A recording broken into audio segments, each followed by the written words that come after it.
Good afternoon students. तुसी सारे छुट्टियां मना के स्कूल विच वापस आ चुके हो। पढ़ाई फिर तो शुरू हो चुकी है ते असी नवे नवे विषय भी पढ़ांगे हुण।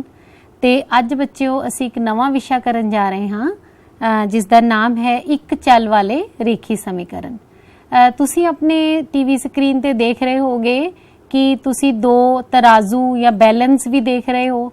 हुण तुहाडे दिमाग विच क्वेश्चन भी आ रहा होवेगा कि ये तराजू या जो एक तकड़ियां दिखाईयां गईयां हन इन्हां दा समीकरणां नाल की संबंध हो सकता है। ते आओ बच्चों अज आपां इस चैप्टर नूं पढ़ांगे ते असी देखांगे कि असी एक बैलेंस नूं एक समीकरण नाल किवें असी इन्हां दी जिहड़ी है तुलना कर सकते हां। बच्चों असी एक उदाहरण नाल शुरू करते हां। ये तुहाडे सामने 8वीं क्लास दा एक क्लास दे विच एक सीन दिखाया गया है जिथे कि अज गणित वाले अध्यापक बच्चों नूं पेपर वंडन जा रहे हैं गणित दे। उन्हां नूं बच्चों नूं बड़ी एक्साइटमेंट है कि साडे किन्ने नंबर आए होणगे ते सर उन्हां नूं दस रहे हैं कि तुहाडा जिहड़ा लिखती पेपर है वो 80 नंबर दा सी, जो प्रैक्टिकल है वो 20 नंबर दा सी ते जो कुल अंक हन वो इन्हां दोनां नूं जोड़ के तुहानूं मिले हन। ते सर बच्चों पर उन्हां नूं कहंदे हन बई तुहाडे ये तिन्नां अंकां दे विचों यानी कि लिखती पेपर दे, प्रैक्टिकल दे अते कुल अंकां विचों मैं तुहानूं सिर्फ 2 दे अंक दसांगा। तीसरा जिहड़ा है अंक वो तुसी अपने आप पता करने होणगे। तां बच्चों नूं होर भी बड़ा मज़ा आंदा है कि देखिए सर किवें सानूं नंबर दसदे हन। तां उन्हां दे अध्यापक बच्चों उन्हां नूं इस तरह ब्लैक बोर्ड ते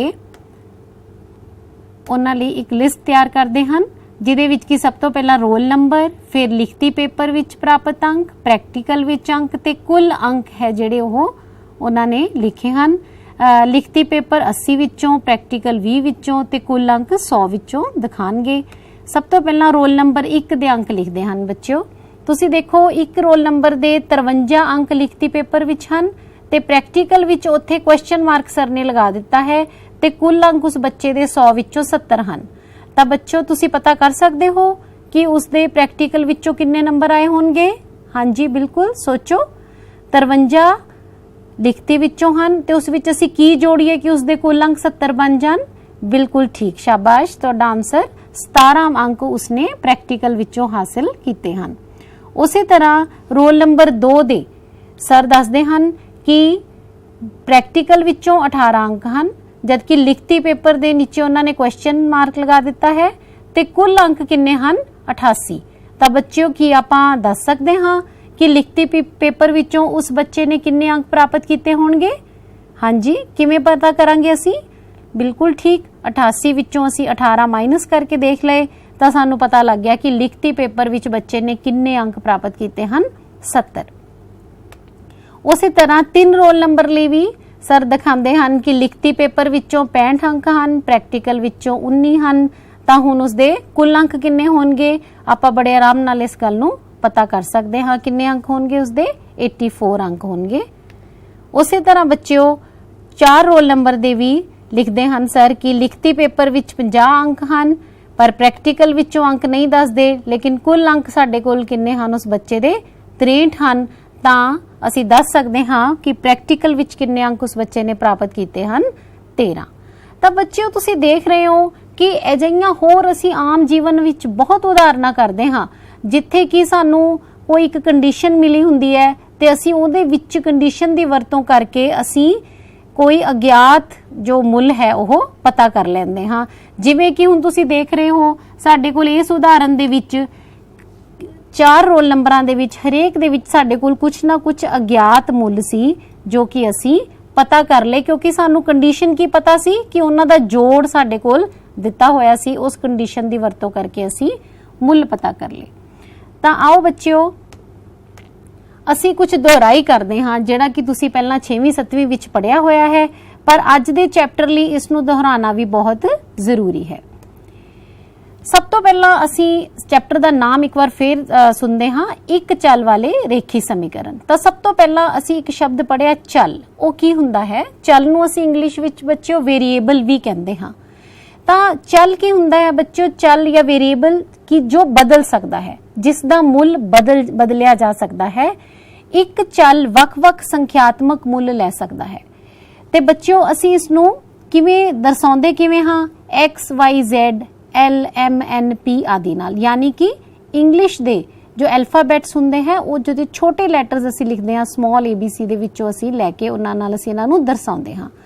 ਹੁਣ ਬੱਚਿਓ ਆਮ ਤੌਰ ਤੇ ਬੱਚੇ ਸਾਡੇ ਕੋਲ ਜਦੋਂ ਆਉਂਦੇ ਹਨ ਤਾਂ ਬੱਚੇ ਕਹਿੰਦੇ ਹਨ ਕਿ ਸਾਨੂੰ ਮੈਡਮ XY ਵਾਲੇ ਪ੍ਰਸ਼ਨ ਔਖੇ ਲੱਗਦੇ ਹਨ। ਬੱਚਿਓ ਸਭ ਤੋਂ ਪਹਿਲਾਂ ਤਾਂ ਤੁਸੀਂ ਇਸ ਗੱਲ ਨੂੰ ਮਨ ਵਿੱਚ ਰੱਖੋ, ਸਮਝ ਲਓ ਅੱਛੀ ਤਰ੍ਹਾਂ ਕਿ ਜੋ XYZ ਹਨ ਇਹ ਕੋਈ ਇੰਗਲਿਸ਼ ਦੇ ਅਲਫਾਬੈਟ ਨਹੀਂ ਹਨ। ਇਹ ਵੀ ਬਾਕੀ ਜਿਵੇਂ ਤੁਸੀਂ ਜੋ ਸੰਖਿਆਵਾਂ ਪੜ੍ਹਦੇ ਹੋ ਜਿਵੇਂ 2 4 5 -2 -3 1/2 ਇਸ ਤਰ੍ਹਾਂ ਪਰਿਮੇਯ ਸੰਖਿਆਵਾਂ, ਸੰਪੂਰਨ ਸੰਖਿਆਵਾਂ, ਇਹ ਵੀ ਸਾਰੀਆਂ ਇੱਕ ਸੰਖਿਆਵਾਂ ਹੀ ਹਨ। XYZ L M N P ਆਦਿ ਸੰਖਿਆਵਾਂ ਹਨ। ਸਿਰਫ ਅਸੀਂ ਉਹਨਾਂ ਸੰਖਿਆਵਾਂ ਦਾ ਫਿਲਹਾਲ ਇੱਕ ਨਾਮ ਦੇ ਦਿੱਤਾ ਹੈ ਕਿਉਂਕਿ ਹਜੇ ਸਾਨੂੰ ਉਸ ਸੰਖਿਆ ਦਾ ਮੁੱਲ ਨਹੀਂ ਪਤਾ। ਤੇ ਹੁਣ ਬੱਚੋ ਆਪਾਂ ਇੱਕ ਚੀਜ਼ ਬੜੀ ਜ਼ਰੂਰੀ ਸਿੱਖਣੀ ਹੈ ਜਿਹੜੀ ਆਮ ਤੌਰ ਤੇ ਬੱਚੇ ਗਲਤੀਆਂ ਕਰ ਜਾਂਦੇ ਹਨ ਕਿ ਜਿਵੇਂ ਕਰ ਅਸੀਂ ਕਿਸੇ ਸੰਖਿਆ ਨੂੰ ਜੋੜਦੇ ਹਾਂ, ਜਿਵੇਂ ਤੁਹਾਡੇ ਸਾਹਮਣੇ ਬੱਚਿਓ ਤੁਸੀਂ ਦੇਖ ਰਹੇ ਹੋ ਕਿ ਆਪਾਂ ਨੂੰ ਸਭ ਨੂੰ 3 + 3 ਕਰਨਾ ਆਂਦਾ ਹੈ। ਕਿੰਨਾ ਹੁੰਦਾ ਹੈ 6। ਇਹ ਮੈਂ 2 × 3 ਸਿਰਫ ਲਿਖਿਆ ਹੈ ਕਿ ਕਈ ਬੱਚੇ ਐਵੇਂ 3 + 3 6 ਪਤਾ ਹੈ ਜਾਂ 2 × 6 ਕਰਕੇ, ਕਿਉਂਕਿ 2 ਵਾਰ ਅਸੀਂ 3 ਨੂੰ ਜੋੜਿਆ ਹੈ। ਉਸੇ ਤਰ੍ਹਾਂ ਬੱਚਿਓ ਜੇਕਰ ਮੈਂ x ਦੇ ਵਿੱਚ x ਜੋੜਾਂ, ਇਹ ਚੀਜ਼ ਸਾਨੂੰ ਆਮ ਤੌਰ ਤੇ ਬੱਚੇ ਜਿਹੜੀਆਂ ਛੋਟੀਆਂ-ਛੋਟੀਆਂ ਗਲਤੀਆਂ ਕਰਦੇ ਹਨ। x + x ਕੀ ਹੋਊਗਾ ਬੱਚਿਓ? ਹੁਣ ਮੈਂ ਤੁਹਾਨੂੰ ਦੱਸਿਆ ਹੈ ਕਿ x ਵੀ ਕੀ ਹੈ ਸੰਖਿਆ ਹੈ ਕੋਈ, ਪਰ ਮੈਨੂੰ ਹਜੇ ਉਸ ਸੰਖਿਆ ਬਾਰੇ ਪਤਾ ਨਹੀਂ। x 4 ਵੀ ਹੋ ਸਕਦੀ ਹੈ, 5 ਹੋ ਸਕਦੀ ਹੈ, 1/2 ਹੋ ਸਕਦੀ ਹੈ। ਤਾਂ ਮੈਂ ਕੀ ਕਰਾਂ x + x ਨੂੰ ਫਿਰ ਮੈਂ ਜੋੜ ਤਾਂ ਸਕਦੀ ਨਹੀਂ ਹਜੇ ਕਿਉਂਕਿ ਮੈਨੂੰ ਸੰਖਿਆ ਹੀ ਨਹੀਂ ਪਤਾ। ਲੇਕਿਨ ਮੈਨੂੰ ਇਹ ਜ਼ਰੂਰ ਪਤਾ ਹੈ ਕਿ ਉਸ ਸੰਖਿਆ ਨੂੰ ਮੈਂ ਕੀ ਕੀਤਾ ਹੈ 2 ਵਾਰ ਜੋੜਿਆ ਹੈ। ਤਾਂ 2 ਵਾਰ ਜੋੜਨ ਦਾ ਮਤਲਬ ਕੀ ਹੁੰਦਾ ਹੈ ਉਸ ਸੰਖਿਆ ਨੂੰ 2 ਵਾਰ 2 ਨਾਲ ਕੀ ਕਰ ਦਿੱਤਾ ਜਾਵੇ ਗੁਣਾ। 2 × x ਯਾਨੀ ਅਸੀਂ ਇਹਨੂੰ ਕੀ ਲਿਖ ਦਿੰਨੇ ਆ ਬੱਚਿਓ 2x। ਤਾਂ ਇਸ ਗੱਲ ਨੂੰ ਬਹੁਤ ਧਿਆਨ ਨਾਲ ਅਸੀਂ ਸਮਝਣਾ ਹੈ। ਹੁਣ ਅਸੀਂ ਉਸੇ ਤਰ੍ਹਾਂ ਬਾਕੀ ਆਪਰੇਸ਼ਨਸ ਬਾਰੇ ਵੀ ਦੇਖਦੇ ਹਾਂ ਕਿ ਜਿਵੇਂ ਤੁਹਾਡੇ ਅੱਗੇ ਇੱਕ ਹੋਰ ਉਦਾਹਰਨ ਹੈ 5 + 5 + 5। ਅਗਰ 4 ਵਾਰ ਆਪਾਂ 5 ਜੋੜੀਏ ਤਾਂ ਸਾਨੂੰ ਪਤਾ ਉੱਤਰ ਕਿੰਨਾ ਆਂਦਾ ਹੈ 20, ਯਾਨੀ 4 × 5 = 20। ਉਸੇ ਤਰ੍ਹਾਂ ਆਪਾਂ ਜੇ ਚੱਲ ਲਈਏ, ਮੰਨ ਲਓ ਹੁਣ ਚੱਲ ਅਸੀਂ ਲੈ ਲੈਨੇ ਹਾਂ y। 4 ਵਾਰ ਜੇਕਰ ਅਸੀਂ y ਨੂੰ ਜੋੜੀਏ ਤਾਂ ਸਾਡੇ ਕੋਲ ਕਿੰਨਾ ਆਨਸਰ ਆਣਾ ਚਾਹੀਦਾ ਹੈ, ਕੀ ਸਾਨੂੰ ਪ੍ਰਾਪਤ ਹੋਵੇਗਾ ਬੱਚਿਓ? ਫੇਰ ਉਹੀ ਗੱਲ, ਹਜੇ ਸਾਨੂੰ y ਦਾ ਮੁੱਲ ਨਹੀਂ ਪਤਾ, ਇਸ ਕਰਕੇ ਅਸੀਂ ਜੋੜ ਤਾਂ ਸਕਦੇ ਨਹੀਂ, ਪਰ ਇਹ ਜ਼ਰੂਰ ਪਤਾ ਹੈ ਕਿ y ਨੂੰ ਜਾਂ ਇੱਕ ਸੇਮ ਮੁੱਲ ਨੂੰ ਅਸੀਂ 4 ਵਾਰ ਜੋੜਨਾ ਹੈ। ਇਸ ਕਰਕੇ ਅਸੀਂ ਉਸ ਨੂੰ 4 ਨਾਲ ਗੁਣਾ ਕਰ ਦਿੱਤਾ। 4 × y ਯਾਨੀ ਕਿ 4y। ਉਸੇ ਤਰ੍ਹਾਂ ਬੱਚਿਓ ਬਾਕੀ ਆਪਰੇਸ਼ਨਸ ਲਈ ਵੀ ਇਸ ਤਰ੍ਹਾਂ ਹੀ ਹੈ। ਜਿਵੇਂ ਮੈਂ ਤੁਹਾਨੂੰ ਕਹਾਂ 3 - 3, ਤੁਸੀਂ ਬਿਲਕੁਲ ਫਟਾਫਟ ਉੱਤਰ ਦੇ ਦਿੱਤਾ ਕਿ 0। ਉਸੇ ਤਰ੍ਹਾਂ ਜੇ ਮੇਰੇ ਕੋਲ ਚੱਲ ਹੈ x - x ਤਾਂ ਉੱਤਰ ਕਿੰਨਾ ਹੋਵੇਗਾ 0, ਕਿਉਂਕਿ ਉਹ ਵੀ ਉਸੇ ਸੰਖਿਆ ਵਿੱਚੋਂ ਤੁਸੀਂ ਸੇਮ ਸੰਖਿਆ ਮਾਈਨਸ ਕੀਤੀ ਤਾਂ ਉੱਤਰ ਕਿੰਨਾ ਹੋਵੇਗਾ 0। ਬਿਲਕੁਲ ਉਸੇ ਤਰ੍ਹਾਂ ਅਸੀਂ ਗੁਣਾ ਕਰਦੇ ਹਾਂ। ਜਿਵੇਂ 3 × 3 ਕਿੰਨਾ ਹੁੰਦਾ ਹੈ 9। ਉਸੇ ਤਰ੍ਹਾਂ z × z ਜੇ ਮੈਂ ਕਰਨਾ ਹੋਵੇ, ਅਗੇਨ z ਦੀ ਵੈਲਿਊ ਮੈਨੂੰ ਪਤਾ ਨਹੀਂ ਹਜੇ, ਪਰ ਇੰਨਾ ਜ਼ਰੂਰ ਪਤਾ ਹੈ ਕਿ ਉਸ ਸੰਖਿਆ ਨੂੰ ਉਸ ਸੰਖਿਆ ਨਾਲ ਸੇਮ ਨਾਲ ਗੁਣਾ ਕਰਨ ਚ ਉਸ ਦੀ ਪਾਵਰ ਕਿੰਨੀ ਹੋ ਜਾਂਦੀ ਹੈ 2 ਹੋ ਜਾਂਦੀ ਹੈ ਪਾਵਰ। ਉਸੇ ਤਰ੍ਹਾਂ ਬੱਚੋ ਇੱਧਰ ਵੀ ਅਸੀਂ 3 × 3 ਨੂੰ ਅਸੀਂ 3 ਦੀ ਪਾਵਰ 2 ਵੀ ਲਿਖ ਸਕਦੇ ਹਾਂ। ਸੇਮ ਅੱਗੇ 15/3, ਇੱਥੇ ਤੁਹਾਨੂੰ ਪਤਾ ਸੀ 15 ਤੇ 3 ਦੇ ਪਹਾੜੇ ਨਾਲ 15 ਨੂੰ ਤੁਸੀਂ 3 ਦੇ ਪਹਾੜੇ 'ਚ 15 ਆਂਦਾ, ਅਸੀਂ ਉਹਨੂੰ ਸਰਲ ਕਰ ਦਿੱਤਾ ਤਾਂ ਉੱਤਰ ਤੁਹਾਡੇ ਕੋਲ ਕੀ ਆ ਜਾਂਦਾ ਹੈ 5। ਪਰ ਜੇਕਰ ਮੈਂ y ਨੂੰ 3 ਨਾਲ ਭਾਗ ਕਰਨਾ ਹੈ, ਕਿਉਂਕਿ ਹਜੇ ਮੈਨੂੰ y ਦਾ ਮੁੱਲ ਪਤਾ ਹੀ ਨਹੀਂ, ਇਸ ਕਰਕੇ ਇਹਨੂੰ ਮੈਂ ਕਿਵੇਂ ਹੀ ਲਿਖਾਂਗੀ y/3। ਤਾਂ ਬੱਚਿਓ ਸਭ ਤੋਂ ਪਹਿਲਾਂ ਤੁਹਾਡੇ ਮਨ ਦੇ ਵਿੱਚ ਇੱਕ ਚੀਜ਼ ਬਿਲਕੁਲ ਅੱਛੀ ਤਰ੍ਹਾਂ ਕਲੀਅਰ ਹੋ ਜਾਣੀ ਚਾਹੀਦੀ ਹੈ ਕਿ ਜੋ XYZ ਹਨ, ਜਿਹਨੂੰ ਅਸੀਂ ਚਲ ਆਖਦੇ ਹਾਂ, ਵੇਰੀਏਬਲ ਆਖਦੇ ਹਾਂ, ਉਹ ਵੀ ਸਿਰਫ ਸਾਰੀਆਂ ਦੀਆਂ ਸਾਰੀਆਂ ਸੰਖਿਆਵਾਂ ਹੁੰਦੀਆਂ ਹਨ। ਜਿਵੇਂ ਅਸੀਂ ਸੰਖਿਆਵਾਂ ਤੇ ਆਪਰੇਸ਼ਨ ਕਰਦੇ ਹਾਂ ਪਲੱਸ ਮਾਈਨਸ ਗੁਣਾ ਭਾਗ, ਬਿਲਕੁਲ ਉਵੇਂ ਹੀ ਅਸੀਂ ਆਪਣੇ ਵੇਰੀਏਬਲਸ ਤੇ ਵੀ ਕਰ ਸਕਦੇ ਹਾਂ। ਹੁਣ ਅਸੀਂ ਸਿੱਖਦੇ ਹਾਂ ਬੱਚਿਓ ਬੀਜ ਗਣਿਤਕ ਵਿਅੰਜਕ। ਬਿਲਕੁਲ ਵੀ ਇਹ ਤੁਹਾਨੂੰ ਕਈ ਵਾਰ ਸ਼ਬਦਾਵਲੀ ਔਖੀ ਲੱਗਦੀ ਹੈ, ਪਰ ਸਵਾਲ ਬਿਲਕੁਲ ਔਖੇ ਨਹੀਂ ਹੁੰਦੇ, ਥੋੜਾ ਜਿਹਾ ਉਸ ਨੂੰ ਚੰਗੀ ਤਰ੍ਹਾਂ ਸਮਝਣ ਦੀ ਲੋੜ ਹੁੰਦੀ ਹੈ। ਸਭ ਤੋਂ ਪਹਿਲਾਂ ਵਿਅੰਜਕ ਕਿਵੇਂ ਬਣਦੇ ਹਨ, ਐਲਜੈਬਰਿਕ ਵਿਅੰਜਕ ਜਾਂ ਐਲਜੈਬਰਿਕ ਐਕਸਪ੍ਰੈਸ਼ਨ ਕਿਵੇਂ ਬਣਦੇ ਹਨ। ਬੱਚਿਓ ਤੁਸੀਂ ਹੁਣੇ ਪੜਿਆ ਹੈ ਚੱਲ ਕੀ ਹੁੰਦੇ ਹਨ, ਆਪਾਂ ਸਮਝ ਲਿਆ XYZ ਜਾਂ ਚੱਲ ਅਸੀਂ ਉਹਨੂੰ ਕਹਿੰਦੇ ਹਾਂ ਜਿਹਦੀ ਵੈਲਿਊ ਜਿਹੜੀ ਹੈ ਬਦਲ ਸਕਦੀ ਹੈ। ਜਦੋਂ ਅਸੀਂ ਚਲਾਂ ਉੱਤੇ ਜੋੜ, ਘਟਾਓ, ਗੁਣਾ ਅਤੇ ਭਾਗ ਜਿਹੀਆਂ ਕਿਰਿਆਵਾਂ ਕਰਦੇ ਹਾਂ ਤਾਂ ਸਾਡੇ ਕੋਲ ਕੀ ਪ੍ਰਾਪਤ ਹੁੰਦੇ ਹਨ, ਵਿਅੰਜਕ ਪ੍ਰਾਪਤ ਹੁੰਦੇ ਹਨ। ਅਸੀਂ ਉਹਨਾਂ ਨੂੰ ਐਕਸਪ੍ਰੈਸ਼ਨਸ ਆਖਦੇ ਹਾਂ। ਮੈਂ ਤੁਹਾਨੂੰ ਦਿਖਾਨੀ ਹਾਂ ਜਿਵੇਂ ਕਿ ਅਸੀਂ ਮੰਨ ਲਓ ਇੱਕ ਚੱਲ ਲੈ ਲਿਆ y। ਹੁਣ ਮੈਂ ਸਭ ਤੋਂ ਪਹਿਲਾਂ ਆਪਣੇ ਮਨ 'ਚ ਸੋਚਦੀ ਹਾਂ ਕਿ ਮੈਂ ਇਸ ਤੇ ਇੱਕ ਆਪਰੇਸ਼ਨ ਕਰਨਾ ਹੈ, ਚੱਲ ਵਿੱਚ 1 ਜੋੜ ਦੋ। ਇਹ ਮੈਂ ਆਪਣੇ ਦਿਮਾਗ ਵਿੱਚ ਸੋਚ ਲਿਆ। ਤਾਂ ਚੱਲ ਮੇਰੇ ਕੋਲ ਕੀ ਹੈ ਬੱਚਿਓ, y। ਚੱਲ ਵਿੱਚ 1 ਜੋੜ ਦੋ ਭਾਵ y ਵਿੱਚ 1 ਜੋੜ ਦੋ। ਤਾਂ ਹੁਣ ਬੱਚਿਓ ਤੁਹਾਡੇ ਕੋਲ ਤੁਹਾਡੇ ਸਾਹਮਣੇ ਜੋ y + 1 ਹੈ ਇਹ ਕੀ ਹੈ, ਇੱਕ ਵਿਅੰਜਕ ਹੈ। ਕੀ ਬਣ ਗਿਆ ਬੱਚਿਓ, ਇਹ ਇੱਕ ਵਿਅੰਜਕ। ਹੁਣ ਦੇਖੋ ਅਸੀਂ ਕੀਤਾ ਕੁਝ ਵੀ ਨਹੀਂ, ਅਸੀਂ ਇੱਕ ਚੱਲ ਲਿਆ, ਚੱਲ ਦੇ ਵਿੱਚ ਅਸੀਂ +1 ਕਰ ਦਿੱਤਾ, ਇਹ ਸਾਡੇ ਕੋਲ ਕੀ ਬਣ ਗਿਆ, ਵਿਅੰਜਕ ਬਣ ਗਿਆ। ਹੁਣ ਇਸ ਤਰ੍ਹਾਂ ਅਸੀਂ ਹੋਰ ਆਪਣੇ ਮਨ ਦੇ ਵਿੱਚ ਅਨੇਕਾਂ ਵਿਅੰਜਕ ਅਸੀਂ ਬਣਾ ਸਕਦੇ ਹਾਂ। ਇੱਕ ਚੱਲ ਲੈ ਸਕਦੇ ਹਾਂ, 2 ਚੱਲ ਲੈ ਸਕਦੇ ਹਾਂ, ਜਿੰਨੇ ਮਰਜ਼ੀ ਤੁਸੀਂ ਚੱਲ ਲੈ ਕੇ ਤੁਸੀਂ ਵਿਅੰਜਕ ਹੈ ਜਿਹੜੇ ਬਣਾ ਸਕਦੇ ਹੋ। ਆਓ ਕੁਝ ਹੋਰ ਉਦਾਹਰਨ ਦੇਖਦੇ ਹਾਂ। ਜਿਵੇਂ ਕਿ ਮੈਂ ਹੁਣ ਅਗਲਾ ਆਪਰੇਸ਼ਨ ਆਪਣੇ ਦਿਮਾਗ ਵਿੱਚ ਸੋਚਿਆ ਕਿ ਚੱਲ ਦਾ ਦੁੱਗਣਾ ਕਰਕੇ ਇਸ ਵਿੱਚੋਂ 3 ਘਟਾ ਦਿਓ। ਹੁਣ ਇਹਦੇ ਨਾਲ ਐਕਸਪ੍ਰੈਸ਼ਨ ਕਿਵੇਂ ਬਣਾਵਾਂਗੇ ਅਸੀਂ? ਸਭ ਤੋਂ ਪਹਿਲਾਂ ਇਹਦੇ ਵਿੱਚ ਦੇਖੋ ਚੱਲ ਦਾ ਦੁੱਗਣਾ ਕਰਨਾ ਹੈ ਅਸੀਂ। ਚੱਲ ਕਿਹੜਾ ਲਿਆ ਹੈ ਅਸੀਂ ਇੱਥੇ, y ਗੁਣਾ 2, ਤਾਂ ਕਿੰਨਾ ਉੱਤਰ ਆ ਗਿਆ ਮੇਰੇ ਕੋਲ, ਹੁਣੇ ਮੈਂ ਤੁਹਾਨੂੰ ਦੱਸਿਆ ਸੀ 2y। ਹੁਣ ਜ਼ਰੂਰੀ ਨਹੀਂ ਚੱਲ ਤੁਸੀਂ ਆਪਣੇ ਉਦਾਹਰਨ ਜੇ ਕਰਨੇ ਹਨ, ਤੁਸੀਂ y ਦੀ ਜਗ੍ਹਾ ਤੇ ਆਪਣਾ ਚੱਲ p ਵੀ ਲੈ ਸਕਦੇ ਹੋ, z ਲੈ ਸਕਦੇ ਹੋ, l ਲੈ ਸਕਦੇ ਹੋ, ਜੋ ਤੁਹਾਡੀ ਇੱਛਾ ਹੈ ਤੁਸੀਂ ਉਸ ਦਾ ਨਾਮ ਰੱਖ ਸਕਦੇ ਹੋ ਚੱਲ ਦਾ ਦੁੱਗਣਾ ਯਾਨੀ 2y। ਹੁਣ ਅਸੀਂ ਅੱਗੇ ਕੀ ਕਰਨਾ ਹੈ, ਇਸ ਵਿੱਚੋਂ 3 ਘਟਾਉਣਾ ਹੈ। 3 ਘਟਾਓ ਤਾਂ 2y - 3। ਤਾਂ ਬੱਚਿਓ ਇਹ ਤੁਹਾਡੇ ਕੋਲ ਹੁਣ ਤੁਸੀਂ ਮੈਨੂੰ ਦੱਸੋਗੇ 2y - 3 ਨੂੰ ਅਸੀਂ ਕੀ ਕਹਾਂਗੇ, ਕਿ ਕੀ ਹੈ? ਬਿਲਕੁਲ ਠੀਕ, ਇਸ ਨੂੰ ਅਸੀਂ ਕਹਾਂਗੇ ਇਹ ਬੀਜ ਗਣਿਤਕ ਵਿਅੰਜਕ ਹੈ। ਬੀਜ ਗਣਿਤ ਕਿਉਂ ਬੋਲ ਦਿੰਦੇ ਹਾਂ ਬੱਚਿਓ? ਜਿੱਥੇ ਜਦੋਂ ਅਸੀਂ ਅੰਕਾਂ ਲਈ ਅਸੀਂ x y z ਇਸ ਤਰ੍ਹਾਂ ਦੇ ਅਸੀਂ ਜਦੋਂ ਯੂਜ਼ ਕਰਦੇ ਹਾਂ, ਜਿੱਥੇ ਕਿ ਸਾਡੇ ਕੋਲ ਚੱਲ ਆਨੇ ਸ਼ੁਰੂ ਹੋ ਜਾਂਦੇ ਹਨ, ਅਸੀਂ ਉਹਨੂੰ ਬੀਜ ਗਣਿਤਕ ਵਿਅੰਜਕ ਕਹਿੰਦੇ ਹਾਂ। ਹੁਣ ਬਹੁਤ ਧਿਆਨ ਨਾਲ ਇਹ ਤੁਸੀਂ ਸਮਝ ਲੈਣਾ ਹੈ ਕਿ ਬੀਜ ਗਣਿਤਕ ਵਿਅੰਜਕ ਹੈ ਜਿਹੜੇ ਉਹ ਕਿਵੇਂ ਬਣਦੇ ਹਨ। ਹੁਣ ਬੱਚਿਓ ਤੁਹਾਡੇ ਸਾਹਮਣੇ ਇੱਕ ਸਥਿਤੀ ਦਿੱਤੀ ਹੋਈ ਹੈ, ਅਸੀਂ ਇਸ ਦਾ ਵਿਅੰਜਕ ਲਿਖਣਾ ਹੈ। -m ਵਿੱਚੋਂ 7 ਘਟਾਉਣਾ ਦੀ ਸਥਿਤੀ ਲਈ ਵਿਅੰਜਕ ਲਿਖੋ। ਬੱਚਿਓ ਇਹ ਜਿਹੜਾ ਕੁਐਸਚਨ ਹੈ ਤੁਹਾਡੇ ਸਾਹਮਣੇ ਤੁਹਾਨੂੰ ਦਿਖ ਰਿਹਾ ਹੈ, ਇਹ NMMS ਦਾ 2017 ਦੇ ਵਿੱਚ ਤੁਸੀਂ ਵੀ ਇਸ ਵਾਰ ਪੇਪਰ ਦੋਗੇ। ਇਹ ਉਹਨਾਂ ਦਾ ਉਸ ਪੇਪਰ ਦੇ ਵਿੱਚੋਂ ਮੈਂ ਇੱਕ ਕੁਐਸਚਨ ਲਿਆ। ਦੇਖੋ ਬਿਲਕੁਲ ਤੁਹਾਡੇ ਸਾਹਮਣੇ ਕਲੀਅਰ ਉਹਨੇ ਲਿਖਿਆ, ਆਪਾਂ ਉਸ ਤਰ੍ਹਾਂ ਬਣਾ ਕੇ ਦੇਖਣਾ। 4 ਆਪਸ਼ਨਸ ਤੁਹਾਡੇ ਅੱਗੇ ਇਸ ਤਰ੍ਹਾਂ ਹੀ ਪੇਪਰ ਵਿੱਚ ਆਉਂਦੀਆਂ ਹਨ, ਅਸੀਂ ਚੂਜ਼ ਕਰਨੀ ਹੁੰਦੀ ਹੈ ਕਿ ਕਿਹੜੀ ਆਪਸ਼ਨ ਹੈ ਉਹ ਰਾਈਟ ਹੈ। ਤਾਂ ਅਸੀਂ ਸਭ ਤੋਂ ਪਹਿਲਾਂ -m ਵਿੱਚੋਂ 7 ਘਟਾਉਣਾ, ਤਾਂ ਸਾਡੇ ਕੋਲ ਉਸਨੇ ਤੁਹਾਨੂੰ ਚੱਲ ਕੀ ਦਿੱਤਾ ਹੋਇਆ ਹੈ m, ਪਰ ਸਾਨੂੰ ਉਸਨੇ ਕੀ ਦੱਸਿਆ ਹੈ -m ਵਿੱਚੋਂ 7 ਘਟਾਉਣਾ ਹੈ। 7 ਘਟਾਉਣਾ ਹੈ, -m ਵਿੱਚੋਂ 7 ਮਾਈਨਸ ਕਰਨਾ ਹੈ। ਧਿਆਨ ਨਾਲ ਸਮਝੋ ਇੱਕ ਵਾਰ ਫਿਰ, -m ਵਿੱਚੋਂ 7 ਘਟਾਉਣਾ ਹੈ। ਤਾਂ ਅਸੀਂ ਬੱਚਿਓ ਇਹ ਵਿਅੰਜਕ ਸਾਡੇ ਕੋਲ ਬਣ ਗਿਆ। -m ਵਿੱਚੋਂ -m ਅਸੀਂ ਪਹਿਲਾਂ ਲਿਖਿਆ, ਵਿੱਚੋਂ 7 ਘਟਾਣਾ ਹੈ, ਤਾਂ -m - 7 ਹੈ ਜਿਹੜਾ ਤੁਹਾਡੇ ਕੋਲ, ਇਹ ਤੁਹਾਡੇ ਕੋਲ ਰਾਈਟ ਆਪਸ਼ਨ ਹੈ। ਇਹ ਤੁਹਾਡਾ ਜਿਹੜਾ ਆਨਸਰ ਬਣ ਗਿਆ।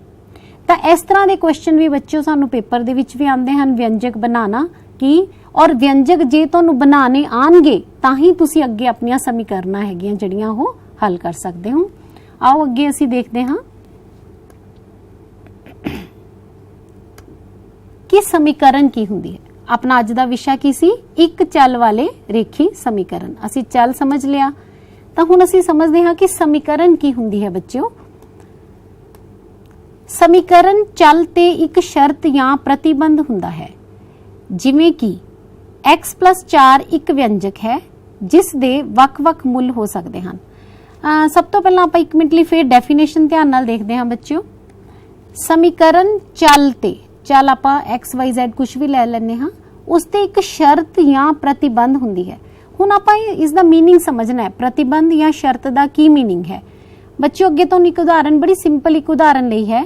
ਤੁਹਾਡੇ ਸਾਹਮਣੇ ਤੁਹਾਨੂੰ x + 4 ਦਿਖ ਰਿਹਾ ਹੈ, ਇਹ ਇੱਕ ਵਿਅੰਜਕ ਹੈ। ਆਪਾਂ ਜਿਵੇਂ ਕਿ ਪੜ੍ਹ ਚੁੱਕੇ ਹਾਂ ਵਿਅੰਜਕ ਕੀ ਹੁੰਦੇ ਹਨ, ਚੱਲ ਤੇ ਕੋਈ ਵੀ ਆਪਰੇਸ਼ਨ ਕਰ ਦੋ, ਅਸੀਂ ਚੱਲ ਤੇ +4 ਕੀਤੇ ਹੋਏ ਹਨ।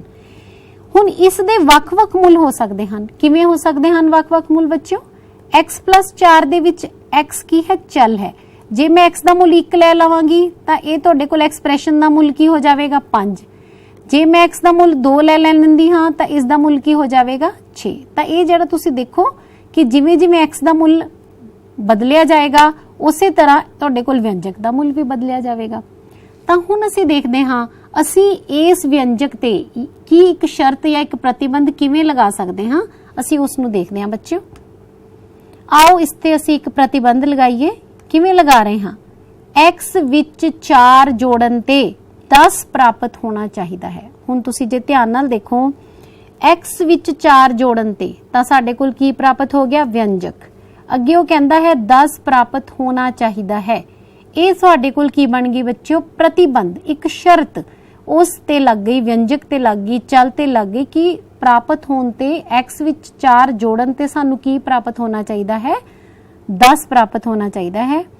इत्थे बच्चों 10 दा प्राप्त होना एक शर्त जां प्रतिबंध है। हुण असीं इहनूं लिखांगे किवें बच्चों, x + 4 साडे कोल व्यंजक हो गया, 10 प्राप्त होना चाहिए है, तां असीं इहनूं किवें लिखदे हां, ये बहुत इंपॉर्टेंट है, बराबर है 10। x + 4 दे विच x विच 4 जोड़न नाल सानू 10 प्राप्त होना चाहिए है, ते विच असीं काहदा निशान लगाया है, बराबर दा। ते बच्चों इसनूं असीं की कहंदे हां, समीकरण। तां ये तुहाडे दिमाग दे विच पहला ये कोई बहुत शब्द कई बार आपां नूं लगदे हन कि शर्त दा की अर्थ है, प्रतिबंध की है। सिंपल गल है कि जदों असीं किसी व्यंजक ते एक असीं कंडीशन लगा दित्ती भी इन्ना प्राप्त होना चाहिए है, तां ओह असीं उसनूं समीकरण दे रूप विच फिर असीं लिख सकदे हां। हुण असीं बच्चों एक बारी समीकरण दा लिखदे हां, देखदे हां, एक चल वाले रेखी समीकरण जो कि साडे अज चैप्टर दा नाम है। इहदे विच बच्चों असीं पहलां एक बार समीकरण दा रूप देखदे हां कि उहनूं किवें लिखिया जांदा है। इहदे विच साडे कोल 2 पासे हुंदे हन, विच बराबर दा निशान हुंदा है। असीं इह वाली साइड नूं असीं खब्बा पासा ते इधर वाली साइड नूं असीं सज्जा पासा, विच बराबर, तां इह तुहाडे कोल एक समीकरण बन जांदी है। बच्चे हुण एक बार आपां फिर ध्यान देवांगे, एक चल, इसका की अर्थ है कि उस समीकरण दे विच केवल एक चल यूज किया होना चाहिए है। जिवें हुण असीं देख रहे हैं नीचे वाली समीकरण च इक्को ही चल है x वाले रेखी समीकरण। हुण समीकरण भी तुहानूं समझ आ गया। हुण शब्द एक साडे कोल इक्को ही रह गया जिन्हों असीं समझना है, रेखी। रेखी का अर्थ हुंदा है बच्चों लीनियर, जिन्हों असीं इंग्लिश कहंदे हां, कि उहदे विच समीकरण दे विच जेड़ा भी चल वरत्या गया है x y z, जेड़ा भी वरत्या गया है उसकी जिहड़ी वड्डी तो वड्डी घात है वो की होनी चाहिए, 1, यानी कि कल्ला x। जिवें कि इत्थे अपने कोल है x है, जे किते इत्थे मेरे कोल x दा स्क्वेयर हुंदा, x दी घात 2 हो जांदी, तां फिर ये रेखी समीकरण नहीं रहना सी। तां बच्चिओ अज पहलां असीं ये भी पहचान करनी सिखांगे कि कोई तुहानूं समीकरण दित्ती है, पहला तुहानूं पहचान होनी चाहिए है भी कि यह रेखी समीकरण है एक चल वाली। तो बच्चों मैं तुहानूं 2-3 दिखाण लगी एग्जाम्पल, तुसीं उन्हां विचों मैनूं दसना है कि यह एक चल वाला रेखी समीकरण है। सब तो पहला तुहाडे सामने एक उदाहरण है, 2x + y बराबर है 4। तो मैनूं तुसीं दसना है बच्चों कि यह एक चल वाला है रेखी समीकरण। सोचो, बिल्कुल ठीक, यह एक चल वाला रेखी समीकरण नहीं है क्योंकि इस विच 2 चल आ गए हैं, x ते y। चलो आप अगला उदाहरण देखते हैं, z² - 3 बराबर है 13। कि यह एक चल वाला रेखी समीकरण है? बिल्कुल ठीक सोचा तुसी, यह भी नहीं है। क्यों? क्योंकि ये विच जो z दी पावर है वो कितनी घात कितनी आ गई, 2। इस करके यह रेखी समीकरण नहीं रहा, भावें चल तो एक है पर समीकरण रेखी नहीं है। उस तो बाद तीसरा उदाहरण तुहाडे सामने है, 2p - 5 बराबर है 9। दसो हुण की ये है? देखो पहला एक चल है इस विच, फिर चल दी घात देखनी है असी की है, एक है। इसलिए असी इन्हां तिन्नां दे विचों सिर्फ यही उदाहरण 2p - 5 बराबर है 9, असी इसनूं कवांगे यह एक चल वाला जिहड़ा है रेखी समीकरण है। हुण बच्चों असी अगे चलते हाँ कि ये समीकरण जिहड़ियां हैं वह असी हल किवें करदे हां। असी सब तो पहला तकड़ी का उदाहरण, जिवें कि मैं तुहानूं इस आपां जदों चैप्टर शुरू कीता सी मैं तुहानूं दस्सिया सी कि बैलेंस है, तकड़ी है, उसका समीकरणों नाल की संबंध है। वो सिर्फ एक उहनूं तुलनात्मक रूप विच याद रखण लई कि तुहाडे सामने देखो स्क्रीन ते एक तकड़ी दिख रही है, असी समीकरण जिहड़ी हल करनी है x + 4 बराबर है 10। मैं इसदे तुहानूं दस्सिया सी कि इसदे 2 पासे हन, एक इसदा खब्बा पासा है ते सज्जा पासा है।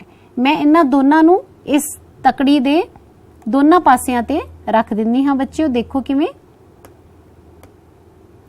x + 4 ये मैं इहदा खब्बा पासा ते 10 दूजा रख दिता ते बराबर दा निशान बिल्कुल तकड़ी दा जिहड़ा पॉइंटर तुहानूं दिख रहा है उस दे उपर रख दिता। यानी कि बराबर भाव जदों दोनों पासे बिल्कुल बराबर हन, कोई भी उपर नीचे नहीं है।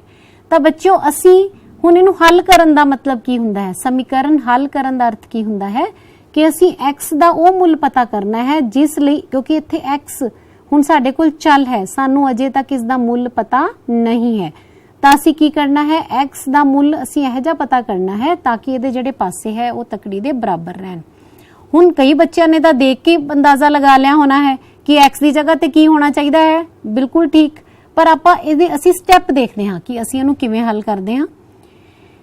तो बच्चों हुण मैं कल्ला x दा जे मुल पता करना है तो मैनूं +4 इत्थों हटाना पऊगा, पर जे मैं तकड़ी दे एक पासे तो कुछ हटा लूंगी तो मैनूं पता है इहदा बैलेंस नहीं रहना। तो आपां की करदे हां, जे इधरों मैं -4 करदी हां तो दूजे पासे भी मैनूं की करना पवेगा -4, ताकि तकड़ी की रवे बराबर रवे दोवें पासियां दे जो पलड़े ने। तो मेरे कोल की प्राप्त हुंदा है एंड दे विच x बराबर है 6, क्योंकि +4 ते -4 कट के x बचिया ते इधर की बचिया 6। हुण तुहाडे विचों कई बच्चों ने बिल्कुल पहले स्टैप ते ही सोच लिया सी कि इत्थे की आना चाहिए है 6, ताही की आवेगा बराबर आवेगा। तो बच्चों कई चीज़ां असीं बिल्कुल देखदे सार समझ जाने हाँ, लेकिन ये जरूर है कि जदों आपां मैथ दा काम करदे हाँ तो आपां नूं वो प्रॉपर स्टैप लिखने बहुत जरूरी हुंदे हन। तो बच्चों असीं अगे चलदे हाँ। आओ कुछ याद करिए। तुसीं इस तो पहला 6वीं ਅਤੇ 7वीं सारियां क्लासां दे विच तुसीं समीकरणां हल करके आए हो। आपां उन्हां समीकरणां नूं एक बार फिर याद करदे हां कि असीं उन्हां नूं किवें हल कीता सी। बच्चों तुहाडे सामने पहली समीकरण लिखी हुई है y - 3 बराबर है 10। तो बच्चों असीं तुहाडे अध्यापक साहिबान ने भी तुहानूं 6वीं 7वीं च भी एवें कराया होवेगा कि समीकरण हल करन दा अर्थ हुंदा है कि असीं y दा जो इत्थे एक चल है अजिहा मुल पता करना है ਜਿਹੜਾ इस विच जदों असीं भरीए तो दोवें पासे की हो जाण बराबर। तो देखण विच ही तुहानूं पता लग गया, वैसे तो बच्चे कई आंसर कर चुके हैं कि इत्थे कितना आना चाहिए है 13, 13 - 3 कितना हुंदा है 10। पर आपां इसनूं हल किवें करना है, लिखना किवें है। तो तुसीं देखो बच्चों, तुहानूं याद होवेगा, तुहानूं तुहाडे अध्यापक साहिबान ने समझाया कि असीं इधरों सिर्फ असीं की रखना चाहते हाँ y। तो उस लिए इस y तो इलावा जिन्ने भी तुहाडे कोल इधर होर पद हैं असीं उन्हां नूं खत्म करना चाहांगे। तो इधर जे -3 है, -3 नूं खत्म करने लई मैनूं की चाहिदा है इत्थे +3। तो तुसीं इधर भी की कर दिता +3, क्योंकि असीं तकड़ी बराबर रखनी है। तो सानूं पता है -3 ते +3 कैंसल हो जाते हैं या 0। तो साडे कोल की बचिया y ते इधर 10 + 3 किन्ने हुंदे बच्चों 13। आ तुहाडे कोल समीकरण दा हल हो गया। तो इसे ही चीज़ नूं क्योंकि असीं बार-बार प्रैक्टिस करते हाँ बच्चों, तो कई बार तुहाडे टीचर्स या असी क्लास दे विच ये भी दसदे हां बच्चों नूं, जदों असीं एक बार समझ जाते हाँ कि ये किवें आया, असीं बच्चों नूं ये भी दसदे हां कि -3 है, इहनूं तुसीं बराबर दे दूसरे पासे लै जावो ते दूजे पासे जाके इहदा जिहड़ा साइन है वो चेंज हो जाता है। जे माइनस है तो प्लस हो जाएगा, प्लस है माइनस हो जाएगा, गुना है भाग हो जाएगा, भाग है तो गुना हो जाएगा। तो हुण -3 बच्चों जो तुसीं दूसरे पासे लैके जाओगे तो तुहाडे कोल +3 हो गया, यानी y दा मुल कितना आ गया 13। मैं सिर्फ ये छोटे छोटे तुहानूं समीकरण हल करा रही हाँ ताकि तुहानूं एक बार फिर तो सारा रिफ्रैश हो जाए, याद हो जाए कि असीं किवें हल करदे सां। उसी तरह अगला प्रश्न तुसीं देख रहे हो बच्चों, 6x बराबर है 12। ये भी एक समीकरण है। तो असीं किहदा मुल पता करना है इत्थे x दा। तो मैनूं पता है 6x का मतलब सब तो पहला बच्चों देखो की है, जरूर लिखिया करो, तुहानूं फिर बिल्कुल सवाल क्लीयर हो जाएंगे। 6 × x। हुण मैं इत्थों 6 खत्म करना है तो मेरे को x का मुल आवेगा। तो बड़ा एक सिंपल तरीका है कि असीं इहदा वटा 6 कर दईए, इधर भी असीं इहदा वटा 6 कर दईए या 6 नाल भाग कर दईए। तो आपां नूं पता है 6 नाल 6 कटिया गया, उधरों 6 एकम 6, 6 दूनी 12। तो साडे कोल x कितना आ गया बच्चों 2। तो इस तरह असी इनू बिल्कुल सिंपल जो आम बाद च असी सवाल करके फिर असी सिंपल सीख जाते हाँ कि असी जे x का मुल पता करना है, इधर 6x नाल गुना है तो उधर जाके जिहड़ा 6 है वो की हो जाएगा भाग हो जाएगा। या ये भी कह देंगे हैं कई बार इधर अंश च है तो उधर हर दे विच रकम लै जाओ, जिवें भी तुहानूं सहूलियत है याद रखने की, तुसीं अपने दिमाग विच रख सकते हो। उस तरह एक लास्ट है t/5। इत्थे हुण इहदा भाव है t/5 बराबर है 10। हुण इस 5 नूं खत्म करने लई मैनूं एक गुना करनी पैनी है 5 नाल, ते इधर भी 5 नाल गुना होवेगी, यानी t बराबर है कितना आ जाएगा 50। तो जे असी सिंपल याद रखना है तो t/5 बराबर है 10। इधर 5 की होया होया भाग होया t नाल, वटे का अर्थ भाग होया, तो उधर जाके की हो जाएगा बच्चों ये गुना हो जाए। ये मैं तुहानूं तां दस रही हाँ कि असी 8th क्लास दे विच वड्डियां समीकरणां हल करते हाँ तो कई बार हर बार दोनों पासे ऐड करन नाल घटाण नाल सवाल ज़्यादा लंबा हो जाता है। एक क्वेश्चन असी होर करते हाँ, ਇਹਦੇ ਵਿੱਚ भी असी समीकरण हल करन दा मतलब की है। एक बार फिर सोचो कि असी किस दा मुल पता करना है, x दा। तो x दा मुल पता करने लिए बच्चों असी सब तो पहला असी की करांगे, बगैर x वाले जेडे पद हैं असी उन्हां नूं दूजे पासे लैके जावांगे। तां साडे कोल 8 इधर जो पहला है उन्होंने लिखो, -4 जो है वो दूजे पासे जाके की बन जाता है +4।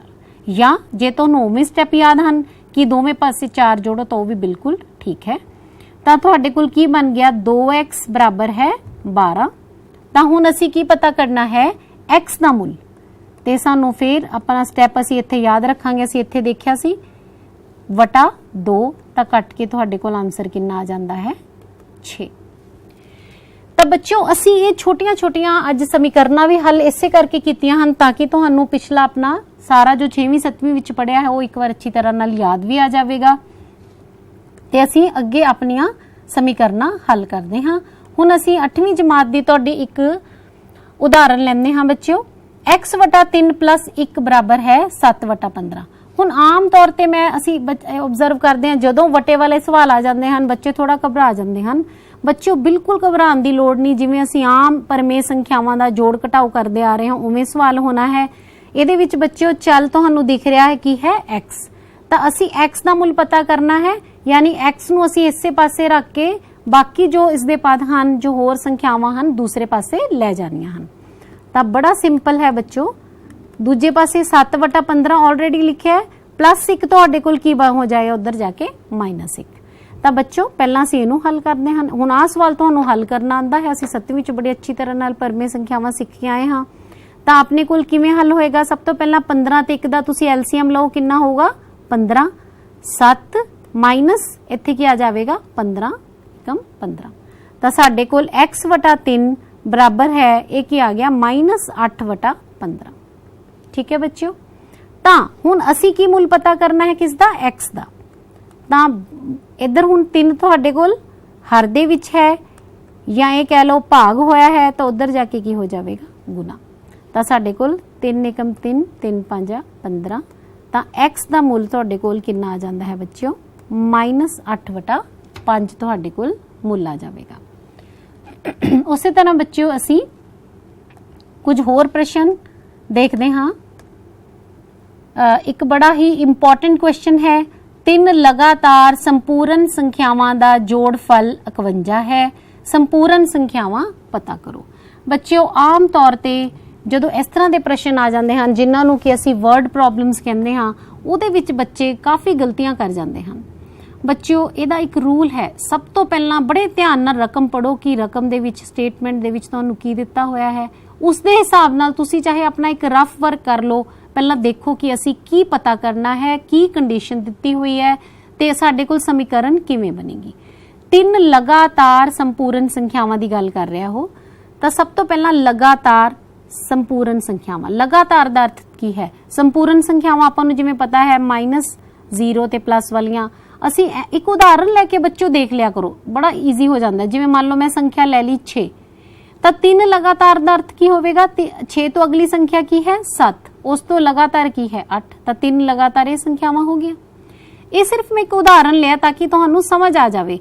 हुण पर इत्थे सानू अजे पता नहीं, जदों जिहड़ी संख्या नहीं पता कि किहड़ी है, तां असीं उहनूं की मान लैंदे हां बच्चों x। तां जेकर मैं मान लो पहली संख्या x ले लैंदी हां, इन्हां विचों इत्थे तां मैं उदाहरण दे तौर ते 6 ले लिया, पर हुण क्योंकि मैनूं पता नहीं मैं की ले लिया x। तां बच्चों 7 अगली की सी 7 किवें आया है, 6 विच कितना जोड़िया है मैं 1, तां इत्थे तुसीं x दे विच की जोड़ दवोगे 1। ਉਸੇ ਤਰ੍ਹਾਂ ਬੱਚਿਓ 8 ਪ੍ਰਾਪਤ ਕਰਨ ਲਈ ਮੈਂ 6 ਦੇ ਵਿੱਚ ਕੀ ਜੋੜ ਦਿੱਤਾ 2, ਤਾਂ ਤੁਸੀਂ ਇੱਧਰ x ਦੇ ਵਿੱਚ ਕੀ ਜੋੜ ਦਵੋਗੇ 2। ਤਾਂ ਲਿਖਣ ਲਈ ਤੁਸੀਂ ਮੈਂ ਹੁਣ ਥੋੜਾ ਸ਼ਾਰਟਕਟ ਦੇ ਵਿੱਚ ਕਰਾ ਰਹੀ ਹਾਂ, ਲਿਖਣਾ ਤੁਸੀਂ ਉਵੇਂ ਹੀ ਹੈ। ਮੰਨ ਲਓ ਪਹਿਲੀ ਸੰਖਿਆ x ਹੈ, ਅਗਲੀ ਕਿੰਨੀ ਹੋਵੇਗੀ ਲਗਾਤਾਰ ਅਗਲੀ x + 1 ਉਸ ਤੋਂ ਲਗਾਤਾਰ x + 2। ਤੇ ਹੁਣ ਸਾਨੂੰ ਕੰਡੀਸ਼ਨ ਕੀ ਦਿੱਤੀ ਹੋਈ ਹੈ ਪ੍ਰਸ਼ਨ ਦੇ ਵਿੱਚ ਕਿ ਉਹਨਾਂ ਦਾ ਜਿਹੜਾ ਜੋੜਫਲ ਹੈ ਬੱਚਿਓ ਉਹ ਕਿੰਨਾ ਹੈ 51 ਹੈ। ਤਾਂ ਹੁਣ ਅਸੀਂ ਗੱਲ ਕਰਦੇ ਹਾਂ ਇਹਨਾਂ ਦਾ, ਤੁਸੀਂ ਲਿਖੋ ਕਿ ਪ੍ਰਸ਼ਨ ਦੇ ਅਨੁਸਾਰ ਯਾਨੀ ਪ੍ਰਸ਼ਨ ਦੇ ਵਿੱਚ ਜਿਹੜੀ ਸ਼ਰਤ ਦਿੱਤੀ ਹੋਈ ਹੈ ਉਹ ਕੀ ਦਿੱਤੀ ਹੋਈ ਹੈ ਕਿ ਇਹਨਾਂ ਜਿਹੜਾ ਤਿੰਨਾਂ ਦਾ ਜੋੜ ਹੈ, ਤਿੰਨਾਂ ਸੰਖਿਆਵਾਂ ਦਾ, ਉਹ ਕਿੰਨਾ ਹੋਣਾ ਚਾਹੀਦਾ ਹੈ ਬੱਚਿਓ 51 ਹੋਣਾ ਚਾਹੀਦਾ ਹੈ। ਠੀਕ ਹੈ, ਵੈਸੇ ਤਾਂ ਆਪਾਂ ਨੂੰ ਪਹਿਲਾਂ ਇੱਥੇ ਜ਼ਰੂਰ ਬ੍ਰੈਕਟ ਲਗਾ ਕੇ ਕਰਨਾ ਚਾਹੀਦਾ ਹੈ, ਪਰ ਥੋੜਾ ਹੁਣ ਅਸੀਂ ਇਹਨੂੰ ਨਿਪਟਾਵਾਂਗੇ ਤਾਂ ਕਿ ਜ਼ਿਆਦਾ ਕੁਐਸਚਨ ਕਰ ਸਕੀਏ। x ਆਪਾਂ ਹੁਣੇ ਹੱਲ ਕੀਤਾ ਸੀ ਪਿਛਲੀ ਸਲਾਈਡ ਦੇ ਵਿੱਚ, x 3 ਵਾਰ ਅਸੀਂ x ਜੋੜ ਰਹੇ ਹਾਂ ਤਾਂ ਕਿੰਨਾ ਬਣ ਜਾਵੇਗਾ 3x। ਫਿਰ 1 + 2 ਇਹਨੂੰ ਅਸੀਂ ਸਿੰਪਲ ਕਿਉਂਕਿ ਵਿਦਆਊਟ x ਸੰਖਿਆਵਾਂ ਹਨ ਤਾਂ ਅਸੀਂ ਇਹਨੂੰ ਜੋੜ ਲਿਆ, ਇਹ ਤੁਹਾਡੇ ਕੋਲ ਕੀ ਬਣ ਗਈ ਬੱਚਿਓ ਸਮੀਕਰਨ ਬਣ ਗਈ। ਹੁਣ ਤੁਸੀਂ ਇਹਨੂੰ ਬੜੀ ਜਲਦੀ ਹੱਲ ਕਰ ਸਕਦੇ ਹੋ, ਤੁਹਾਨੂੰ ਆਂਦਾ ਹੈ +3 ਨੂੰ ਉਧਰ ਲੈ ਜਾਵੋ ਪਹਿਲਾਂ -3, 3x ਬਰਾਬਰ ਹੈ ਕਿੰਨਾ ਆ ਗਿਆ ਬੇਟੇ ਤੁਹਾਡੇ ਕੋਲ 48। ਤਾਂ x ਕਿੰਨਾ ਆ ਜਾਵੇਗਾ 48/3। ਇਹਨੂੰ ਅਸੀਂ ਕੱਟ ਸਕਦੇ ਹਾਂ, ਭਾਗ ਕਰਕੇ ਦੇਖ ਲਓ ਜੇ ਨਹੀਂ ਆਂਦਾ ਤਾਂ x ਕਿੰਨਾ ਆ ਗਿਆ ਬੱਚਿਓ 16। ਤਾਂ ਹੁਣ ਅਸੀਂ ਬਿਲਕੁਲ ਸਿੰਪਲ ਆਨਸਰ ਲਿਖ ਸਕਦੇ ਹਾਂ ਕਿ ਪਹਿਲੀ ਸੰਖਿਆ ਤੁਸੀਂ x ਮੰਨੀ ਸੀ, x ਕਿੰਨਾ ਆ ਗਿਆ ਤੁਹਾਡੇ ਕੋਲ 16। ਉਸ ਤੋਂ ਅਗਲੀ ਸੰਖਿਆ ਤੁਸੀਂ x + 1 ਮੰਨੀ ਹੈ, ਤੁਹਾਡੇ ਕੋਲ ਆਨਸਰ ਕਿੰਨਾ ਆ ਗਿਆ 17। ਉਸ ਤੋਂ ਅਗਲੀ ਸੰਖਿਆ ਤੁਹਾਡੇ ਕੋਲ x + 2 ਯਾਨੀ 16 + 2 18। ਹੁਣ ਬੱਚਿਓ ਇਹਨਾਂ ਸਵਾਲਾਂ ਦੇ ਵਿੱਚ ਇੱਕ ਬੜਾ ਇੰਟਰਸਟਿੰਗ ਜੋ ਫੈਕਟ ਹੈ ਉਹ ਇਹ ਹੈ ਕਿ ਤੁਸੀਂ ਇਹਨਾਂ ਨੂੰ ਨਾਲ ਦੀ ਨਾਲ ਆਪਣੀ ਜੋ ਸਵਾਲ ਹੈ ਉਸਦੇ ਆਨਸਰ ਚੈੱਕ ਕਰ ਸਕਦੇ ਹੋ। ਕਿਵੇਂ? ਤੁਸੀਂ ਤਿੰਨੋਂ ਸੰਖਿਆਵਾਂ ਪਤਾ ਕਰ ਲਈਆਂ 16 17 18। ਤੁਹਾਨੂੰ ਕੰਡੀਸ਼ਨ ਕੀ ਮਿਲੀ ਹੋਈ ਸੀ ਕਿ ਇਹਨਾਂ ਦਾ ਜੋੜ ਕਿੰਨਾ ਹੋਣਾ ਚਾਹੀਦਾ 51। ਤੁਸੀਂ ਇੱਥੇ ਚੈੱਕ ਕਰਕੇ ਦੇਖ ਸਕਦੇ ਹੋ 6 ਤੇ 7 13, 13 ਤੇ 8 21, 2 ਉੱਪਰ ਹੱਸਲ ਆਈ 51। ਲਓ ਜੀ ਤੁਸੀਂ ਇੱਥੇ ਆਰਾਮ ਨਾਲ ਆਪਣਾ ਆਨਸਰ ਵੀ ਦੇਖ ਲਿਆ ਕਿ ਮੇਰਾ ਸਵਾਲ ਬਿਲਕੁਲ ਠੀਕ ਹੈ। ਲਗਾਤਾਰ ਤਿੰਨ ਸੰਖਿਆਵਾਂ ਜਿਨ੍ਹਾਂ ਦਾ ਜੋੜ 51 ਆ ਰਿਹਾ ਹੈ। ਉਸੇ ਤਰ੍ਹਾਂ ਬੱਚਿਓ ਅਸੀਂ ਅੱਗੇ ਕੁਝ ਹੋਰ ਦੇਖਦੇ ਹਾਂ ਕਿ ਹੁਣ ਕਈ ਸਮੀਕਰਨਾਂ ਬੱਚਿਓ ਹੁਣ ਤੱਕ ਆਪਾਂ ਕੀਤੀਆਂ ਜਿਨ੍ਹਾਂ ਦੇ ਸਿਰਫ ਇੱਕ ਪਾਸੇ ਵਿੱਚ ਕੀ ਸੀਗਾ ਤੁਹਾਡੇ ਕੋਲ ਚੱਲ ਸੀ। ਹੁਣ ਕਈ ਸਮੀਕਰਨਾਂ ਅਜਿਹੀਆਂ ਵੀ ਹੁੰਦੀਆਂ ਹਨ ਜਿਨ੍ਹਾਂ ਵਿੱਚ ਦੋਵੇਂ ਪਾਸੇ ਚੱਲ ਹੁੰਦੇ ਹਨ। ਅਸੀਂ ਇੱਕ ਉਦਾਹਰਨ ਦੇਖਦੇ ਹਾਂ, ਜਿਵੇਂ ਕਿ ਬੱਚਿਓ ਤੁਹਾਡੇ ਸਾਹਮਣੇ ਦਿਖ ਰਿਹਾ ਹੈ 2x - 3 ਬਰਾਬਰ ਹੈ x + 2। ਹੁਣ ਇੱਧਰ ਵੀ ਇਹਦੇ ਖੱਬੇ ਪਾਸੇ ਵਿੱਚ ਵੀ x ਹੈ ਤੇ ਸੱਜੇ ਪਾਸੇ ਵਿੱਚ ਵੀ ਕੀ ਹੈ x ਹੈ। ਇਹਨੂੰ ਅਸੀਂ ਕਿਵੇਂ ਹੱਲ ਕਰਨਾ ਹੈ? ਬਿਲਕੁਲ ਉਵੇਂ ਹੀ ਪਹਿਲਾਂ ਅਸੀਂ -3 ਨੂੰ ਦੂਸਰੇ ਪਾਸੇ ਲੈ ਜਾਂਦੇ ਹਾਂ ਬੱਚਿਓ, +3 ਹੋ ਗਿਆ ਤਾਂ ਸਾਡੇ ਕੋਲ ਕੀ ਸਮੀਕਰਨ ਬਣ ਗਈ 2x ਬਰਾਬਰ ਹੈ x + 5। ਹੁਣ ਬੱਚਿਓ ਆਪਾਂ ਇਸ ਤੋਂ ਪਹਿਲਾਂ ਕੀ ਕਰਦੇ ਸੀ ਕਿ ਅਸੀਂ ਇਧਰੋਂ x ਨੂੰ ਖਤਮ ਕਰਨ ਲਈ ਅਸੀਂ ਬੱਚਿਓ ਕੀ ਕਰਾਂਗੇ, ਜਿਵੇਂ ਕਿਉਂਕਿ x ਕੀ ਹੈ ਸੰਖਿਆ ਹੈ, ਅਸੀਂ ਦੋਵੇਂ ਪਾਸੇ ਕੀ ਕਰਦੇ ਹਾਂ x ਨੂੰ ਘਟਾ ਦਿੰਦੇ ਹਾਂ। ਜਦੋਂ ਅਸੀਂ ਦੋਵੇਂ ਪਾਸਿਓਂ x ਘਟਾਇਆ ਬੱਚਿਓ ਤਾਂ ਇੱਕ ਸੱਜੇ ਪਾਸਿਓਂ +x ਤੇ -x ਕੱਟਿਆ ਗਿਆ ਤਾਂ ਤੁਸੀਂ ਦੇਖੋ ਤੁਹਾਡੇ ਕੋਲ 2x - x ਕਿੰਨਾ ਰਹਿ ਗਿਆ ਬੱਚਿਓ x ਬਰਾਬਰ ਹੈ 5। ਤਾਂ ਬੜੇ ਹੀ ਆਰਾਮ ਨਾਲ ਅਸੀਂ ਬੱਚਿਓ ਇਹ ਸਾਰੇ ਜਿਹੜੇ ਪ੍ਰਸ਼ਨ ਹੈ ਹੱਲ ਕਰ ਸਕਦੇ ਹਾਂ। ਤੇ ਹੁਣ ਅਸੀਂ ਅੱਗੇ ਦੇਖਦੇ ਹਾਂ। ਮੈਂ ਹੁਣ ਤੁਹਾਨੂੰ ਜਲਦੀ ਨਾਲ ਸਿਰਫ ਇਸ ਸਵਾਲ ਦੀ ਸਮੀਕਰਨ ਬਣਾਉਣਾ ਦੱਸਾਂਗੀ। 15 ਸਾਲ ਬਾਅਦ ਰਵੀ ਦੀ ਉਮਰ ਉਸ ਦੀ ਵਰਤਮਾਨ ਉਮਰ ਤੋਂ 4 ਗੁਣਾ ਹੋ ਜਾਵੇਗੀ, ਉਸ ਦੀ ਵਰਤਮਾਨ ਉਮਰ ਪਤਾ ਕਰੋ। ਤਾਂ ਸਵਾਲ ਪੜਨ ਸਾਰ ਬੱਚਿਓ ਸਾਨੂੰ ਪਤਾ ਲੱਗ ਗਿਆ ਕਿ ਅਸੀਂ ਪਤਾ ਕੀ ਕਰਨਾ ਹੈ ਵਰਤਮਾਨ ਉਮਰ। ਤਾਂ ਇਸ ਨੂੰ ਹੀ ਮੰਨ ਲਓ ਰਵੀ ਦੀ ਵਰਤਮਾਨ ਉਮਰ ਕਿੰਨੀ ਹੈ x ਸਾਲ। ਉਸ ਤੋਂ ਬਾਅਦ ਬੱਚਿਓ ਜਿਵੇਂ ਜਿਵੇਂ ਤੁਸੀਂ ਸਵਾਲ ਪੜ੍ਹੀ ਜਾਣਾ ਉਵੇਂ ਕਰੀ ਜਾਣਾ ਹੈ। 15 ਸਾਲ ਬਾਅਦ ਰਵੀ ਦੀ ਉਮਰ ਉਸ ਦੀ ਵਰਤਮਾਨ ਉਮਰ ਦਾ 4 ਗੁਣਾ ਹੋ ਜਾਵੇਗੀ, ਯਾਨੀ 15 ਸਾਲ ਬਾਅਦ ਰਵੀ ਦੀ ਉਮਰ ਕਿੰਨੀ ਹੋ ਜਾਵੇਗੀ x + 15। 15 ਅਸੀਂ ਵਿੱਚ ਜੋੜ ਦਿੱਤਾ ਕਿਉਂਕਿ ਹਜੇ x ਦਾ ਸਾਨੂੰ ਪਤਾ ਨਹੀਂ, ਅਸੀਂ 15 ਵਿੱਚ +15 ਕਰ ਦਿੱਤਾ ਅਤੇ 4 ਗੁਣਾ ਹੋ ਜਾਵੇਗੀ। ਹੁਣ ਅਸੀਂ ਇਹਦੀ ਬਿਲਕੁਲ ਤੁਹਾਡੇ ਸਾਹਮਣੇ ਜੋ ਦਿੱਤਾ ਸੀ ਉਹਦੀ ਕੰਡੀਸ਼ਨ ਲਿਖਦੇ ਹਾਂ ਕਿ 15 ਸਾਲ ਬਾਅਦ रवि दी उम्र बराबर है उसकी वर्तमान उम्र का 4 गुना। मैं कुछ नहीं किया बच्चों, जो स्टेटमेंट लिखी है उन्होंने बराबर का निशान पा के लिख लिता। 15 साल बाद रवि की उम्र कितनी हो जाएगी, आप इत्थे हुणे लिखिया सी x जमा 15 बराबर है 4 गुना वर्तमान उम्र उसकी कितनी है 4x। तो तुहाडे कोल समीकरण की बन गई बच्चों x जमा 15 बराबर है 4x। तो ये समीकरण बनानियां ही बच्चों सब तो ज्यादा इंपॉर्टेंट हुंदियां हन। उस तो बाद असी हल कर लेंदे हां उसनूं। तां उस तरह बच्चों तुहाडे क्लास दे विच बहुत सारे क्वेश्चन अगे दिते हुए हैं, जिवें कि ये क्वेश्चन भी बहुत इंपॉर्टेंट है, हिरना दे एक झुंड वाला क्वेश्चन तुसी जरूर करना इसनूं। ते इस तरह के प्रश्न बच्चों पेपर दे विच आम तौर ते पूछे जाते हैं जिथे कि तुसी क्रॉस मल्टीप्लाई करके करना है। तां बच्चों मैनू उम्मीद है कि तुहानू अज दा यह चैप्टर जिसका नाम सी एक चल वाले रेखी समीकरण चंगी तरह समझ आ गया होवेगा। बेसिक्स तो मैं समझा दिते, समीकरणों नू हल करने का तरीका दस दिता, लेकिन बच्चों जो प्रैक्टिस है वह करके ही मैथ आ सकता है।